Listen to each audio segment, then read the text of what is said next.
sy any tokotany mandrosoa le moka miverina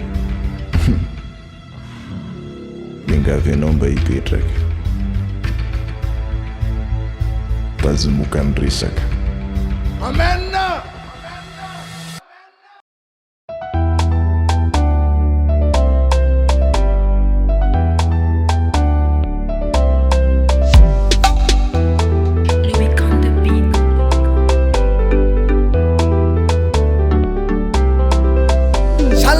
Mambarakale akurkai akurabi manasa panatana tupukulai tupukuvavi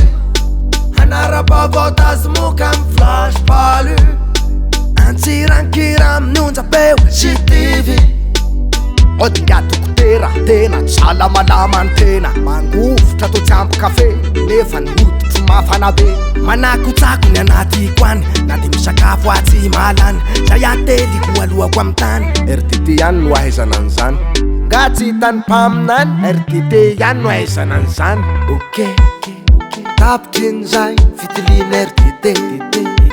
raha mivalonde azo mokanina azo ansery meko sy soratako ato anaty karne hoaninao ny comprimé complet ACT arao ny toromarika rehetra nomeko afaka averinao le farany teo fa tsy reko lanio hatramy farany ny ACT ozya voty sitrasitrana de hitsatra fanafody ayao tsara zanahary tsy nendrasanao ela fa raha iny no dilany 24 heures de nivadika tazomoka mahery frera ary mety hitondranao any amy semitsera aparo ny tapaka sy namana fa tsy vity fanafody amy mpivarotranana za tsy miteny hoe tsy mandaitra ny azy fa hiana satria tsy manaja ny dozazy de ny amy fivarotam-panafody ara-dalàna ohatra farmasina toko-pasalamana no mividy fa tsy amy mpivarotra mazatra vo manavy aza mivilivily toerakafo isy marary de miandriandry sy makatoro hevitra amy mpamangy de le mpamangy ko misy o mahay hoe zao na afaka nena zay de avy eo nanao dokotera teny mivangafana fody teny antseny tsy le efikasy fa viagra mitsangana dolo malemia malemy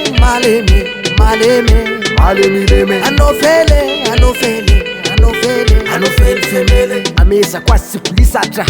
aza manao dokotera teny mpimasy zany mbola mamitaka manao zay aza hoany kolameny raha mahafana hoditra aza taraiky manatona ny ase akaikikaiky na any amy tobahasalamana fa ora sy natananam-panajana zay positif ihany no mihinana pilina ACT ka za minakinana fahatany fa anova test RTT aza mamonjy mpimasy mpanotra tsy rehefa manavy de hoe tazomoka fitilina no haizana verité manova RTT isaotra toko isaotra atsika mianakaby mankasitraka toko lahy topoko vavy nanarabaovao tazomoka tamy vasopaly antsirankira amin'ny onjapeo CTV